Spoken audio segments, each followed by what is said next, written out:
السلام عليكم ورحمة الله وبركاته. اهلا بيكم مع ام عبد الله اتهوم، ام عبد الله في البيت. والنهارده هعمل لكم الفول المدمس بكل اسراره بكل تكاته، احلى من المحلات بكتير. وهعمل لكم في الحلة للسنس، وكمان في دمس الفول او قدرة الفول. وهقول لكم على سر خطير، سر انا نفسي ما كنتش مصدقاه.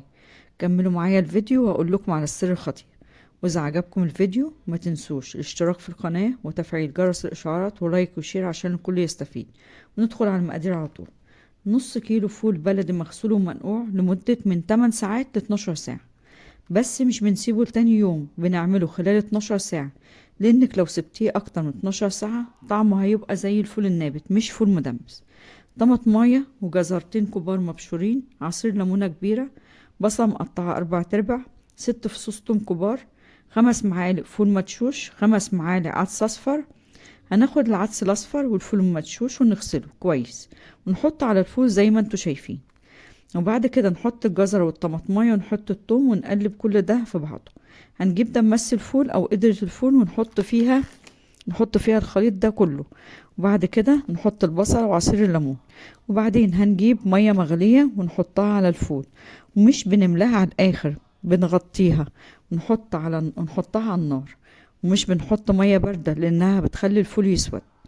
واللي مش عنده قدرة الفول او دمس الفول هنعمله في الحلة الستانلس عادي خالص. هنجيب نفس المكونات، فول منقوع لمدة 12 ساعة، وعدس اصفر مغسول، وفول مدشوش، وجزرة مبشورة، وتوم وبصلة وطماطماية، وعصير ليمونة كبيرة.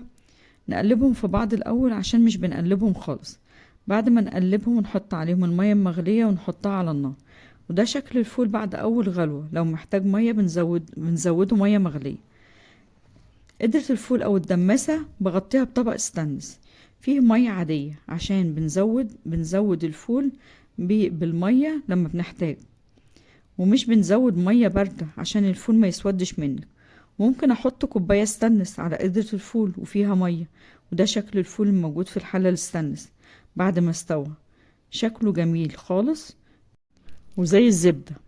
اول ما يوصل للمرحلة دي نبدأ نجهز سر الفول المظبوط، وهو عبارة عن كوباية صلصة طماطم.